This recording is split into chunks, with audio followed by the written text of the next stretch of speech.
سورہ شعراء پارہ نمبر 19 آیت نمبر 5 اور 6۔ اللہ کا ارشاد پاک ہے وما یاتیہم من ذکر من الرحمن محدث۔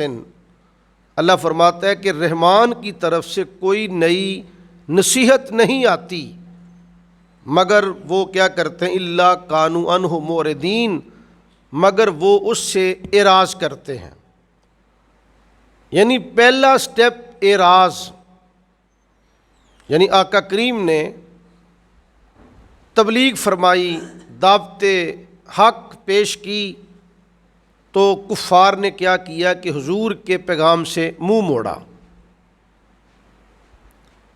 آگے فقد کذبوا، اللہ فرماتا کہ پھر انہوں نے تحقیق تکذیب کی، جٹلایا۔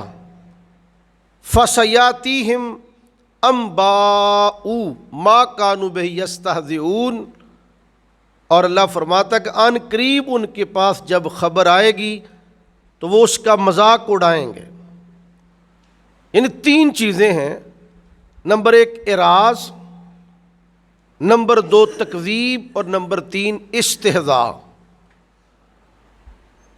اگر ایک بندے کو دعوت دی جائے پیغام حق، وہ نہ انکار کرے نہ اقرار کرے، صرف وہ اعراض کرے، منہ موڑ لے، یہ ہے اعراض۔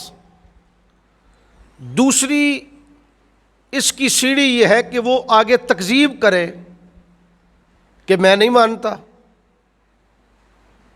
اور پھر تیسرا درجہ اس کا یہ ہے کہ وہ الٹا مذاق اڑائے۔ یعنی ایک بندے کو ہم دعوت درس قرآن دیتے ہیں، وہ نہیں آتا، یہ بدبختی کا پہلا درجہ۔ دوسرا یہ ہے کہ وہ کہتا ہے کہ میں مانتا ہی نہیں، یہ بدبختی کا دوسرا درجہ ہے۔ پھر تیسرا درجہ یہ ہے تکذیب، اعراض کے بعد وہ الٹا مذاق اڑاتا ہے، یعنی پیغام دین کا مذاق اڑاتا ہے، ٹھٹھا کرتا ہے، تمسخر کرتا ہے کہ یہ کیا ہوا۔ تو یہ تین چیزیں قرآن نے بیان فرمائیں۔